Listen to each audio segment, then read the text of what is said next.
Good day, everyone. This is Barry Dahl. I'm the D2L Teaching and Learning Advocate, and pleased to have you join us for our first ever worldwide connection. 12 presentations, all virtual. So, a couple of quick announcements before I turn it over to our presenter.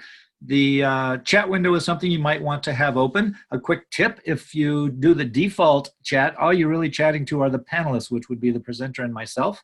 And so you may want to change that if you want to speak to the whole group so that it goes to um, panelists and attendees. And there's also a Q&A box. And if you use the Q&A window, that is the best way to ask a question of our presenter. So your question doesn't get lost in some of the other chatter that would happen in the chat box. But we'll try to keep an eye on both of those and get you going here as soon as we can. The couple of other quick things. We are giving away some prizes today, as we do at our face-to-face connection events. So I will be doing a random draw of those in attendance at the 15-minute mark, and also have a poll question at the end that is a trivia question that will have a prize package for the first person to get that correct. And so I think maybe that's enough for now. All sessions are recorded. I did put a link in the chat box a little earlier, and that same link is where you'll find recordings and other resources shared by the presenters as that happens in the next day or so. And with that, I think I am ready to turn it over to our guest presenter, Alison Nooks. Take it away, Alison. All righty, thanks, Barry. Hello, everyone. I appreciate you guys joining me today. So today I'm going to be talking about grace paths. And so let's get started. Just to give you some background on yours truly. And hold on, is my screen? There we go. I have been in higher ed for about 17 years. And for the last 11 years, I've been teaching. I've also had other roles. I've been in undergraduate admissions, I've been in PR and marketing, and done some advancement work. And during that time, I've been fortunate enough to be able to work with students each step of the way, and that's actually been the best part. And so when I saw this come across from D2L, I thought this would be such a neat topic because I talk about this a lot with colleagues at work. So let's get started. So to give you some context about what I do here at Middle Georgia State University, I am the online academic program coordinator here in the School of Arts and Letters. And I'm also on faculty here in Media, Culture, and Arts. That's one of our divisions within our school. And I'm also a first-generation college student. And so when I started thinking about what I wanted to talk about, I really looked at my journey teaching and then my journey just as a student back in the day. And so I've been in Middle Georgia since August, and prior to that I was at Perimeter College at Georgia State University. And I have, a degree in communications, and I have a background in business. And when I was undergrad, I really had a lot of grace extended to me. And so one of the things I was telling a colleague a few weeks ago was that grace was really the journey for me when I was an undergraduate student. So I said, you know what, let me look up the word and kind of get a full definition of what it is. And it's the quality or state of being considerate or thoughtful. That's what many of us think of when we think of that word. And the disposition to or an act of kindness, courtesy, or clemency. And when I started to think about it, I kept reading and I said, okay, now that I'm at Middle Georgia State, let me continue to read about what we believe in and our thoughts about it. And our dean said it perfectly when she said, it's our job is really to guide students in creating and crafting intentional lives. They're not robots, and we want to help them to be successful. And so when I started to come up with this grace path concept, it was well over 20 years ago. And I've always used that term, but it never occurred to me that it'd be something that I would use myself in the classroom, but I have over the last few years. And so my first grace path was extended to me, and it was at Mercer University many, many, many years ago. And it changed the way I thought about education. And so to give you some context, between my freshman year and my sophomore year, I experienced 6 deaths in my family. Literally 6 members of my family passed away within that 2-year span. And the last person to pass was my mother.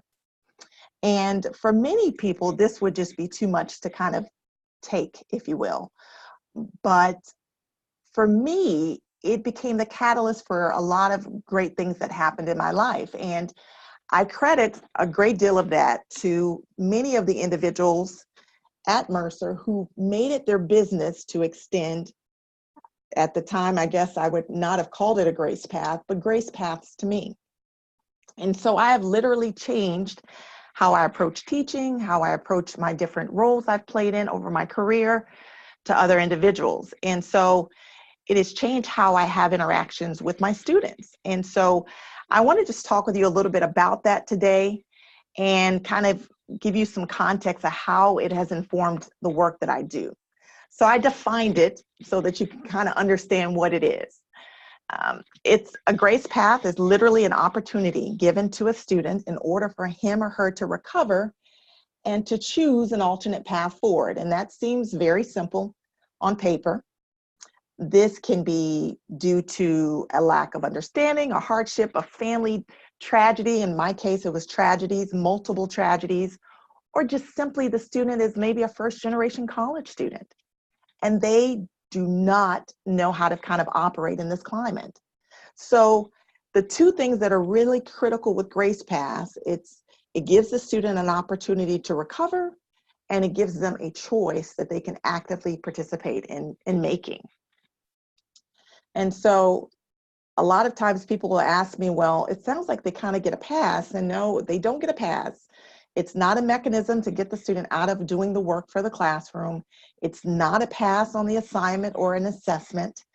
And in many ways, I would argue that many of my students that have chosen to use the Grace Pass that I've extended to them over the years, it is probably the least the least easiest path, I guess, if that's the way you want to put it. It's not the easiest route going forward. It's, in many ways, it's the harder path because they have to make choices. And then sometimes they even have to do extra work in order to get back on the correct path.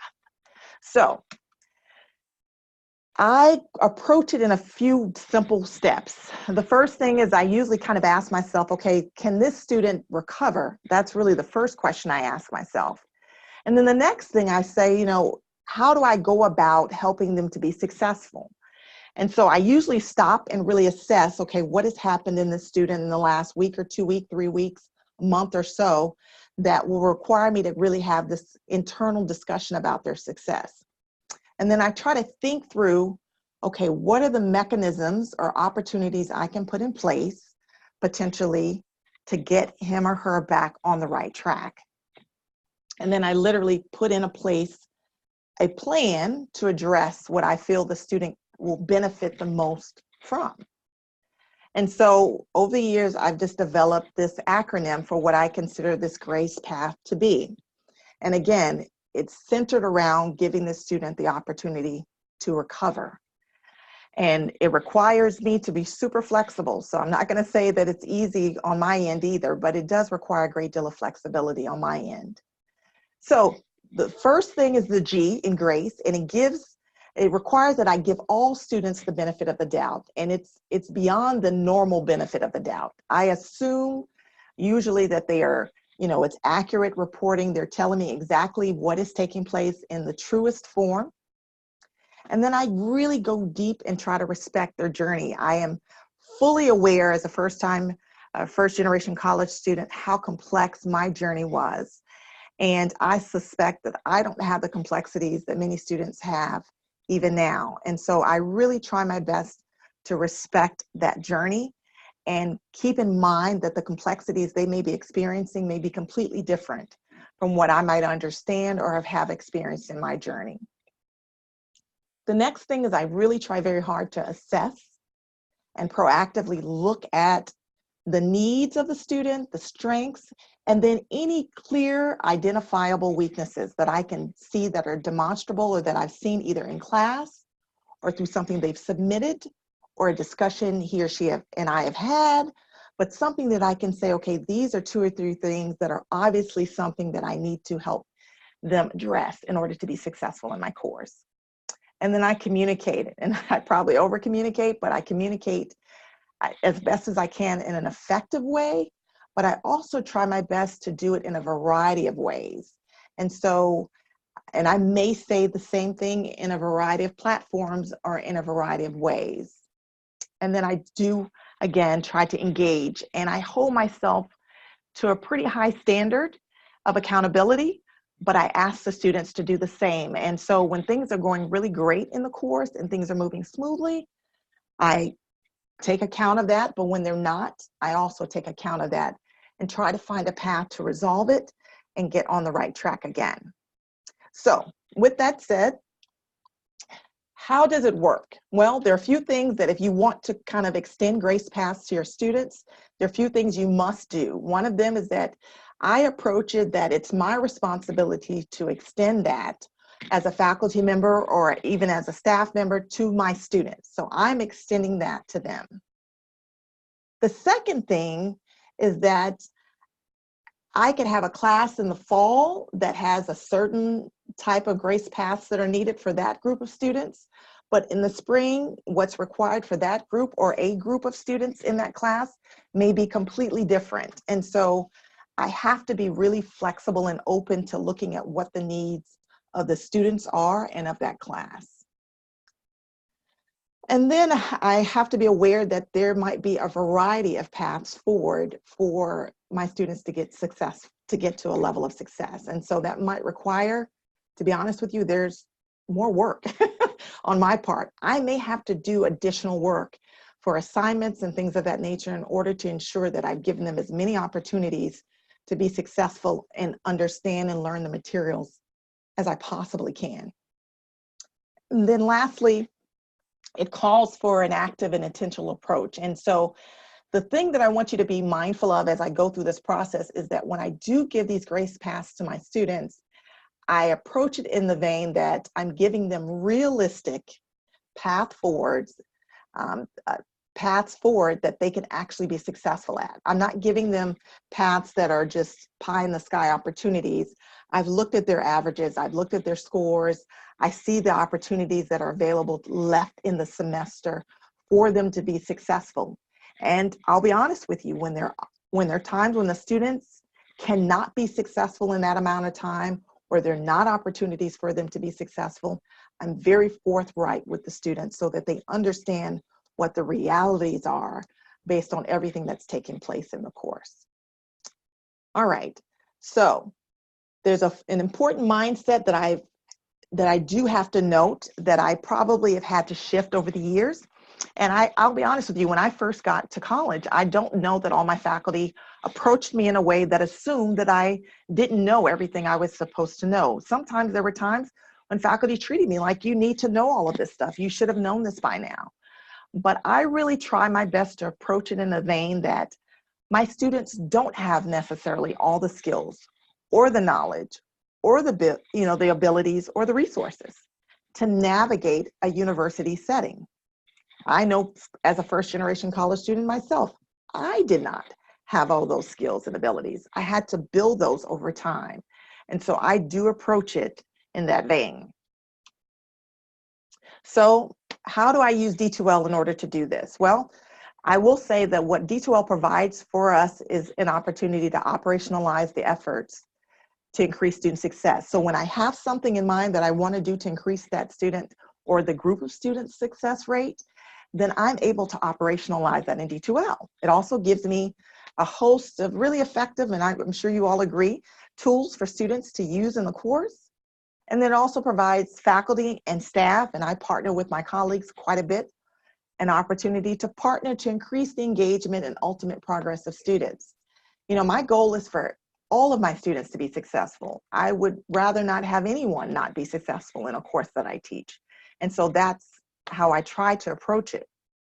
And so when I'm trying to select kind of that path forward, it's not always straight, like in this picture. Sometimes it's veering to the left and to the right, and it's cumbersome, but I have to figure out the right path. And so today I'm just going to share some of the paths that I typically use for my students, the ways that I give them a grace path forward. And again, these come about based on what I can see the needs of the students are. So these aren't preset at the beginning of the semester. I create them as the course goes on. And so here are just 6 of the ones that I typically like to use. One of them is an assignment format. And so a lot of times I'll give an assignment in a course that works beautifully in one or two of my sections. And then I get to a section where I have a group of students who just can't process the information or don't understand the concept. And so what I will do is switch up the type of format that I'm trying to teach that material in. And so maybe I'm giving the material originally in a discussion forum, but I can see in the discussion threads, they're not processing it. So then I decide, you know what, maybe I need to approach it in a case study approach. And then I might reassign an alternative option for students to gain some additional points or support through a case study approach. The second thing that I love to use is intelligent agents, and I suspect many of you like them as well, but they have literally changed how I teach my courses. It is, again, allowed me to operationalize my outreach and my communication with my students, but be super intentional about students that are in my class and tailor the needs according to what their difficulties are and their strengths and weaknesses. The third thing is targeted communication. I mean, I do basic things like announcements and university email. I also like to use Remind, and students will a lot of times opt in to sign up and get text messages from me, but I am not beyond calling my students. And I ask my students to load a number that they'd like to be reached at if need be. And many students appreciate that call and ask me to reach out to them via phone, because sometimes that's a more personal way to do that.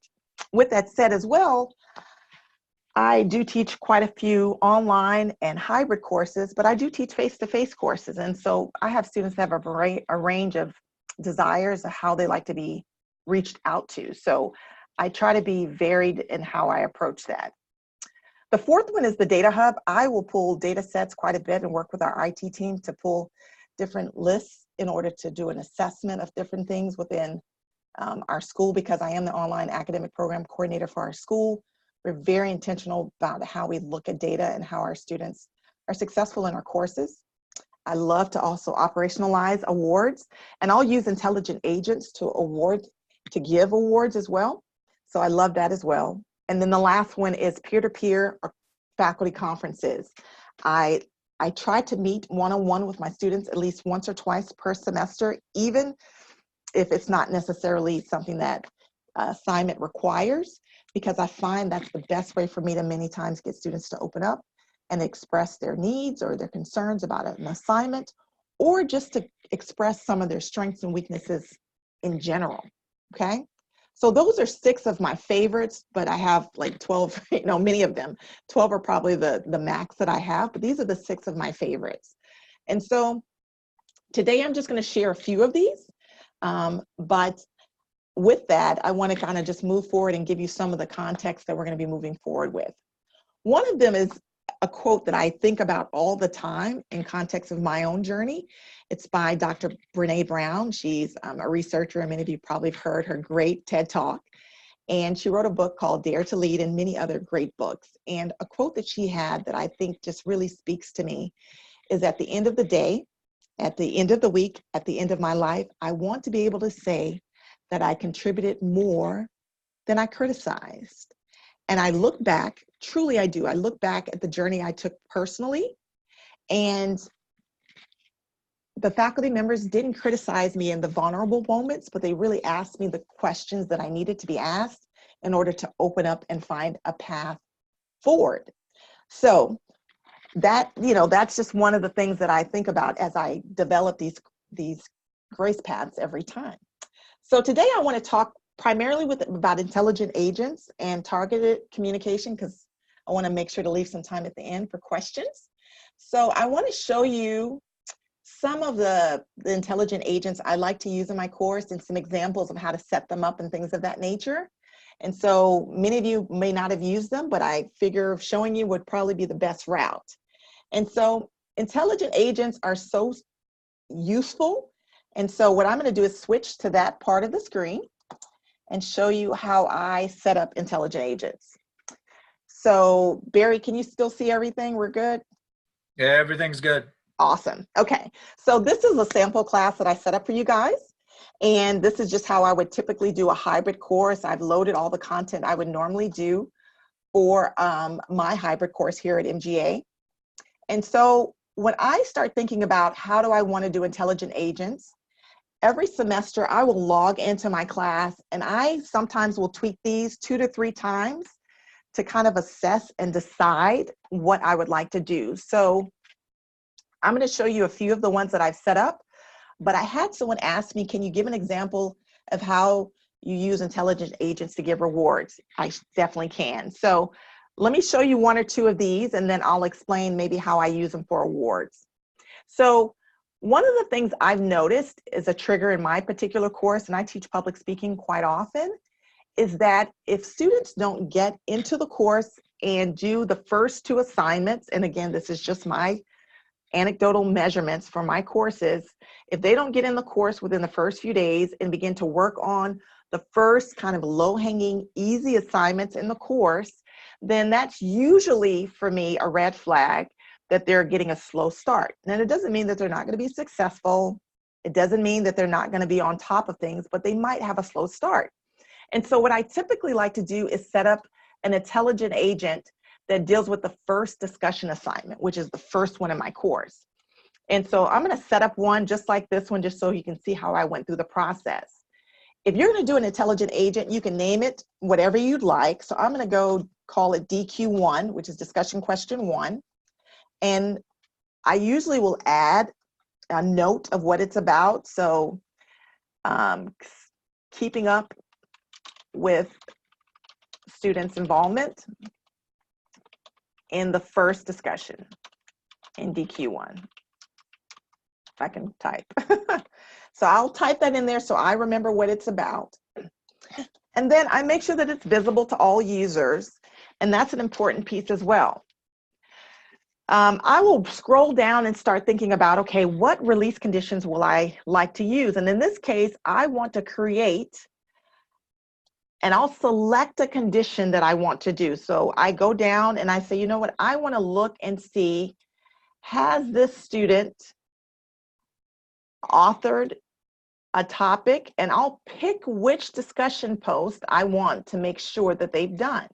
So for DQ1, which is about managing your nerves, I want to make sure that they have at least, you know, 1 post up, and that there's a new thread that's at least started. And I'll click that, and that will be the measurement for me to know if the student has or has not participated. It'll create a flag in the system. It'll also allow the system, the intelligent agent, to send the student an email that's automated. And I will then add a personalized element here and then a note down here. So I'm going to get out of this one and show you an example of one I've already done. So in this case, what I've done is I have said that I want to make sure that each one of my students has, if the student has not added a thread to a discussion, the first discussion in my course, which is called Getting to Know You, then it will send them a personalized email, and it'll have this subject to it, and it'll be a little note for me basically saying, you know, welcome again to the class. Wanted to touch base, you've missed the first assignment, or just a reminder, don't forget to complete this first assignment. And it's a wonderful tool, a great tool to reach students. And what I've chosen to do is that I've decided that each time the computer checks this, it will send them this note. Now, the neatest thing about intelligent agents is you can schedule how often you have this done. You can give it the window of time. You could say every 1 day, every 2 days, every 3 days, etc. But it's a wonderful, wonderful tool. The other type of one that I usually set in, and I'd encourage you to at least have two or three of these basic elements, is a login notice. And this is one that I make sure is in my courses because, again, logins usually determine or is a measure for success. And so if I'm teaching an online class and a student doesn't log in for 5 straight days, that's usually a red flag.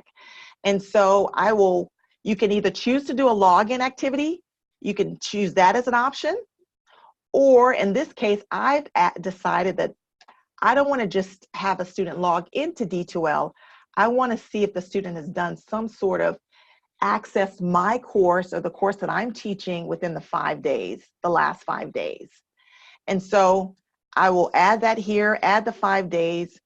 And instead of saying that I just wanted to do it the first time, which would be the first tab, I've said, you know what, every time the agent is evaluating this, if there's a 5-day span, I want the system to send my student a notice about that. And then I make sure to always, and this is a little tidbit, I always blind copy myself when I send these out as well. And then I also use these, the opportunity to personalize the email to the students. And if you want a copy of this, you can just send me a note outside of this session, and I can send you some of these, and I'm sure Barry can do the same. It just allows the student to get a personalized email with their name in there and the basic details. And I just basically say, listen, I haven't seen you in a while, you haven't logged in a while. Make sure to check your syllabus and schedule in the course and see what deadlines have come up. The other thing I try to do when I do send emails to students is I try to make sure that I also personalize it. So wherever I can drop in content from my course for the student to access, then I will do that. And so maybe I want to say, and by the way, we're also on module 1 for the class. And so I might drop that into the class for the student as well. Okay. So those are just examples of how I love to do that, because I feel like for students especially, if they have a sense that you're reaching out to them and care, they will try to respond to that as much as possible. A few others that I have listed here is first speech outline, as well as quiz. My first quiz that I use, I check to see if a student makes less than 70% or 70% and less, I send a flag to them and basically say, hey, you didn't do so hot on this quiz. I know sometimes it can be really difficult. Why don't you stop by? I'll have office hours on these 2 dates, and I'd love to go through your quiz with you face to face. I usually also offer an opportunity for students to do a Zoom or a remote meeting with me, because I do have students that drive over an hour sometimes to my classes. And so it may not be realistic for them to come in the midweek to see me again, but we can meet online together. And so these are just options for you, but you can do so many different options for setting up intelligent agents. It's too many to count, really. And so with that said, I'm going to go back to the presentation and just kind of wrap up there and talk to you about the targeted communication that I like to do as well. The other thing I'd recommend you guys to consider is how can you target your communication for students in a way that, excuse me, is really personal. And so Remind is a great tool that I like to use, and I don't know if any of you guys are really familiar with it, but if you use it, it's really great. Students can get text messages from you, quick and simple. You can add links to other things. I also add the personalized emails like I noted, but when I also send notes to my students through D2L, you can always add a video. Anytime you send an email to students, you can add a video. You can also personalize it with audio.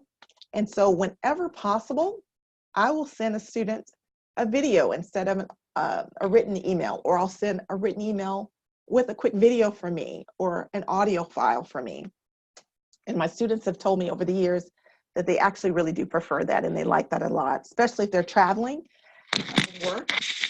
They can just simply, listen to it in their car, and it's just a quick way to get a message from me. So with that said, I want to pause here. We've been going quite a bit and want to see what questions you have. So I see a question here, is Remind a part of D2L? Great question. So no, Remind is not a part of D2L, but the neat thing about Remind, and I will scroll down here and kind of show you how I do it. You can see here on the screen that when you set up your Remind account, it's a free account, as long as you kind of adhere to their basic requirements. And then there's a widget that you can actually build in D2L.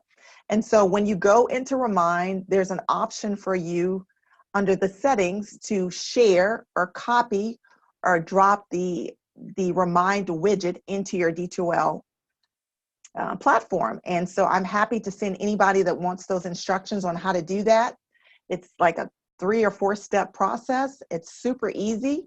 And many people don't realize that under your D2L course admin, there are widgets that are available through your institution, but you can always create a widget. And it's just a very simple process. And so if anybody would like me to send you instructions on how to do that, I'm happy to do that as well, but it's super easy. And then, so what I typically do is create a Remind specific to my course. And the way Remind is set up, it allows you to specialize or make a specific Remind for your class.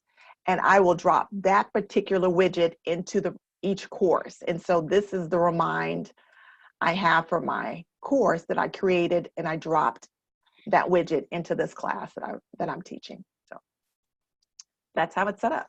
Let's see, any other questions? Let me see what QAs I have. What tools do you use to create audio and video messages to send to students? I actually use just D2L. The neat thing about D2L, and I'm going to open just a blank email so you can kind of see, and many people don't really recognize that this is at the bottom of your email.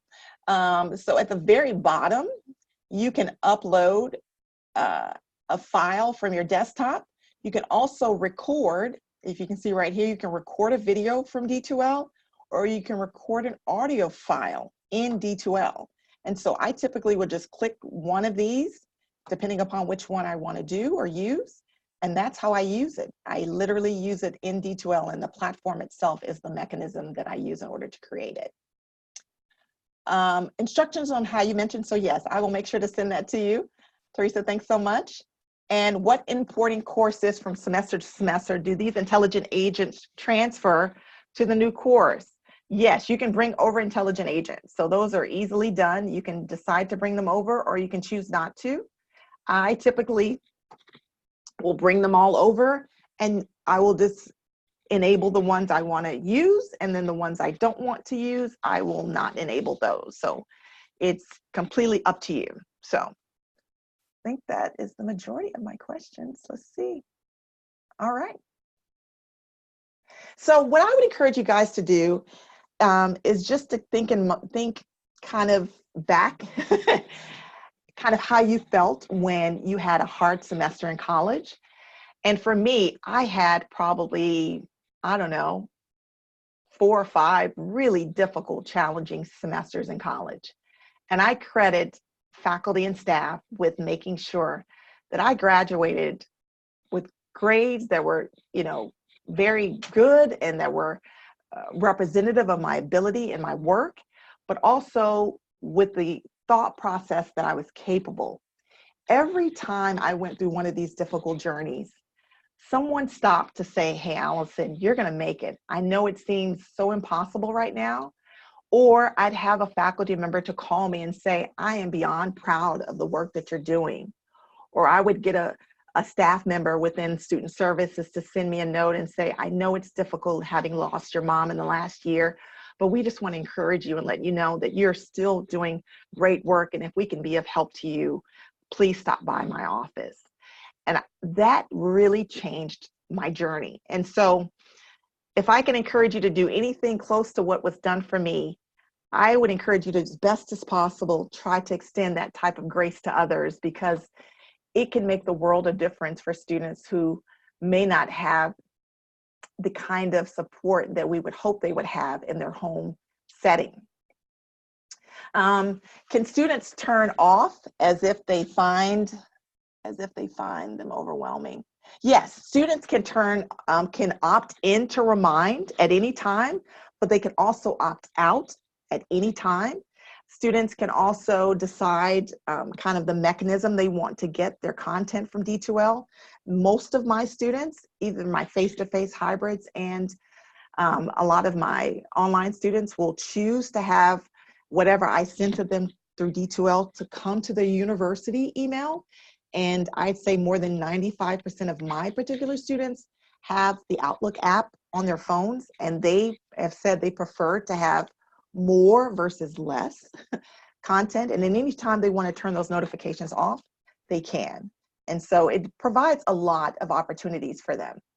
So, Allison, I'm Yeah, just going to jump in here because she that was a question by Tracy. I, She was not asking, yeah, she was asking about intelligent agents, and the instructor controls the intelligent yeah, agents, no, yes, not able right. to turn those off. I Yeah, would just no, caution you, to not overwhelm students with no, yeah, bombardment out of intelligent agent. no, yeah, I totally agree. Intelligent agents are, and the thing with intelligent agents, with the I have 10 or 12 of them, but many of them are going to different students. They're not going to the same students with the same issues. I'm very thoughtful about what intelligent agents I turn on and turn off per semester. And so, no, the faculty member does control them. And from what I've seen and what we've seen for as far as success and follow-up, it not only allows me to follow up, but we have really great academic advisors within our school, and allows us to partner, particularly for students that are struggling, not just maybe in my class, but maybe 2 or 3 other classes. And so then we can develop plans to really address the needs of students. But you do need to be thoughtful about what intelligent agents you put in there. You don't want to go, IA overboard, but you need to look at what type of course you're teaching, what are the major red flags in the course, and those are the types of intelligent agents I would encourage you to kind of create and use in order to catch your students at a critical point in order to get them back on track. So, yeah, before there's one more thing I'd like to follow up on the intelligent agents, because Mary made a comment and it piggybacked on what you said about copying from one course to another. When you do that copy from course A to course B, all of the intelligent agents are in fact disabled, and you did mention that. But it's not only because the schedule, such as start and end dates and stuff. It needs to basically, you need to be able to check to make sure that all of the parameters of that agent are still applicable in the new course. Right. Like you set one up for discussion question 1. Well, if that's no longer an option in the second course, then it can't act on that. So they are disabled. You do need to kind of clean them up, but it's not very difficult to do. And once they're ready to go, you enable them. Okay, that's a great point. So yeah, I don't use them all the time in all my courses. And I'll be honest with you, like QA, the quiz 1, I maybe use that in spring, but I know that I may not use it this semester because I've tweaked that particular quiz and I may approach it differently. So I like to copy them over, and then I turn on or off the ones I need to turn on and off. And I use the ones that are necessary for the students that are in that course for that semester. Sometimes I have courses where the students are very strong, and I maybe have 2 or 3, maybe 4 or 5 students that are struggling. And then I may have half my class is, first generation college students, or, are really struggling in a particular area in the course. And so then I have to kind of adjust and be flexible about how I approach that. I have a question here. How can I get students' involvement in assignment format in the online course where assignments have already been built into the system? One of the things I would do, I have had a course that I had a template, if you will, a format like that, is that one of the things is I try not to, if I know that template is required for the course, I approach it as an option for students to use. And so the case study option that I give students is optional. And so it allows students to gain additional points. It doesn't take away. Sometimes when I do case studies, I don't force them to do it. I give them as a grace path, meaning they can choose this path or they cannot. And so I might create 2 to 3 case studies that if they would like to garner additional 10 points, 15 points, 20 points, they can choose a case study of their choice that addresses the topic that we're on, and they can then garner some additional points. What I've learned, particularly if there's a template format for the course, you have to keep that template. And so you have to find a way to allow the student to engage if they choose to do so, but also if they choose not to, that's on them as well. So many of these grace paths, I want to reiterate, is that the student has to choose it. They have to make a decision that they want to take me up, quote unquote, on my offer to give them a path forward. And most students, I'll be honest with you, do, but I have some that don't. And so that's just kind of a choice that they have to make ultimately. I think that's all my So questions. Allison, I don't know if you got to this question. I don't think so. And it's just, I think it's not I don't know. exactly. It's just curious about at Middle Georgia, if you use master courses or if you build each course from the ground up. Yeah, I don't see that one in my list, but we build them from the ground up. We do have some elements that, and I am the online academic coordinator for the School of Arts and Letters. And so all the faculty within our school, if they need help designing a course, figuring out something with a course, building out a module or modules in the course, I assist them with that. There are elements in certain courses that we have built out, like a critical thinking and an oral communication module that we have in certain courses that are in all of that type of course. But overall, faculty have the freedom to build out their courses as they see fit. Now, within the USG, we do have e-core courses that are very built, very designed, very built out, and they're taught in a certain way and follow a particular design, and faculty have to stay within that design. But they have been proven to be very strong, well-developed courses, and students are very successful in the layout and the formats of those courses. So we don't require that at all. So on the campus. Now we do have M.G.A. Direct and M.G.A., which is a fully online program here. But again, faculty who teach fully online, they do have to use our template for the look of the course, but they can design the course the way they would like to have the course designed with the content they want to have there. Hopefully that answers the question, I think. I think so. Yeah. There's a question here that I'm going to guess Brenda's institution has some different policies that may not apply in all places, because she's asking about whether your university allows extra credit, and if that does that mean that you have to offer to all students, even those who haven't had a unique circumstance? Yes, so that's a great question. So when I offer Grace Path, I usually do it with one student in mind, or two students, or five students, but I give that opportunity to all students. And so that's an excellent question. So whenever I present a Grace Path based on the needs of a few students, I give the opportunity to all the students in the course. I don't segment it to one or the other. And I'll be honest with you, generally, those that choose the Grace Path are the ones that need it, but the opportunity is available to the entire course. And that's an important piece. If you're going to give a Grace Path, you need to make it available to everyone. And again, you're doing this with a few students in mind, but I would encourage you to do it in the most open fashion possible. So whatever opportunities you give to one, you should definitely give to all. So yes. But then we can follow up with that statement, because Andre is asking about if you do create a Grace Path, it's only for one student. Are you able to make it only available to those select students, I should say? And I've opted, because I try to make it equitable. I do design the Grace Path with a few or one or two students in mind, but I've always made it available for all students to take that path. And I think if you really wanted to answer Andre's question, you could. But you could, yes, you could. And not just release conditions. There's oh, the word's escaping me. But yeah, you can apply it, and that's not the right word, to only certain students. If that's yes, you can give them access, just temporary access. Yes. Our university does allow extra credit. It's up to the faculty's discretion, but it's of course within reason, of course. But yes, we do allow extra credit within assignments and things of that nature. And in D2L, you'll notice there's a bonus feature for certain assignments. You can apply things towards a bonus, or you can make it just a regular assignment. So there are opportunities for that a great deal in D2L. And again, it allows you to operationalize what you want to do with students. Katrina has a question. If an instructor was considering incorporating Grace Paths into their practice, how much extra time could they expect to allocate for this? Now, I'm going to be honest with you. It is a labor-intensive process, and it's a labor of love to some degree. And I will say to you, you probably want to manage what you're willing to do within the context of your other responsibilities. But what I have approached it as is that I set aside, additional time every week to do this assessment of my courses. Every week, at the beginning and at the end of the week, I look what worked great, and then I make an assessment about what didn't go well. And then I make a decision as to whether a Grace Path is needed or not.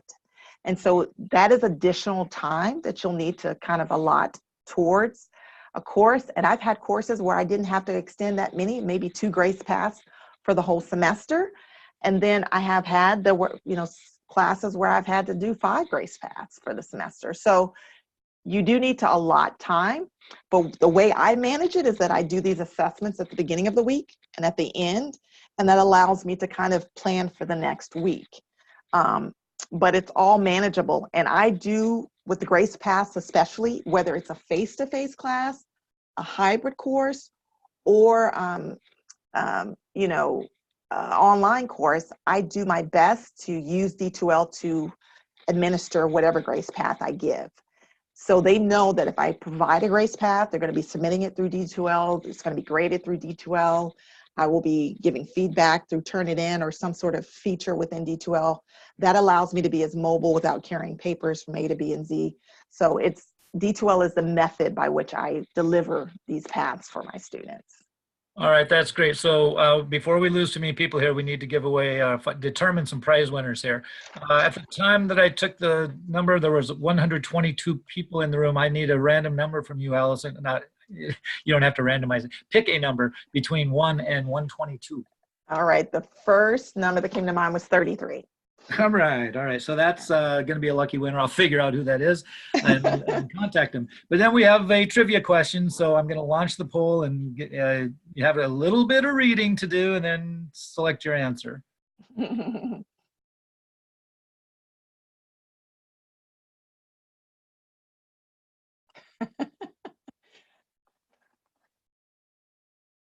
know this answer. I bet you do. Quite a few other people know it too, but I think so, yes. We will find out who knew it first. I'm going to go ahead and end the polling because you're not going to be first, even if you get it right here. And so, Alison, you know the answer. What's the answer?